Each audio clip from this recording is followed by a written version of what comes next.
Welcome back to the Chisambo Show. In this lifestyle segment of the show, I want to talk to you about 5 top regrets of the dying. I know it sounds morbid, but it will help us put things into perspective. So just trust me with this, okay? Now, this is based on an article I was reading about a nurse, Bronnie Ware, who was an Australian nurse who worked in palliative care for several years, and that meant she was nursing people in the last 12 weeks of their lives. And so over and over again, she would ask them if there were things that they would have done differently or whether they regretted doing something, and there were 5 things that kept resurfacing. She actually wrote a book, The Top 5 Regrets of the Dying, so maybe look it up. I haven't read it, but I thought the 5 points really put things into perspective for me. And the first one was they wish that they had lived life true to themselves, not to the expectations of others, meaning that they lived a life that they didn't follow their dreams. It was just something that was expected of them.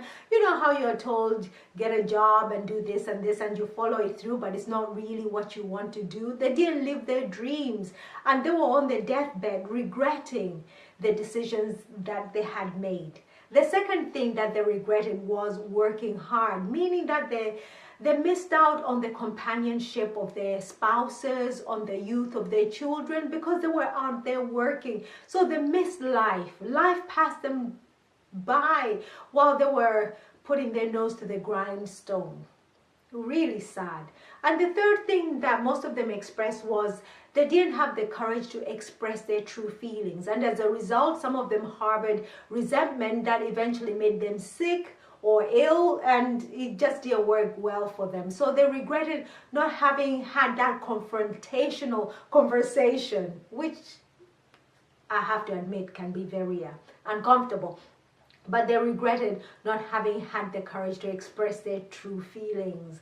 And the fourth thing was they wish they had kept in touch with their friends, because when you're dying, you're not really going to be asking for your bank balance, are you? You're not. And you're not going to be asking how your body looks and how fit you look. That just goes by the wayside. But the friends that they wish they had kept in contact with, that was also a major regret for most of them. And the last one is they had wished that they were happier. They realized that happiness is a choice, but it was a bit late for them. That they wish that they had been a bit silly, they had laughed more, and really been more themselves. So those are the 5 areas that most of them regretted on. And when you look at your life now, when you assess it, which one would you regret if you were to die today? And maybe that's the one to take action on. So, well, I hope this information helped you. It certainly helped me. So if it did, don't forget to like, share, subscribe, comment below, and we'll be right back when you hear from our sponsors.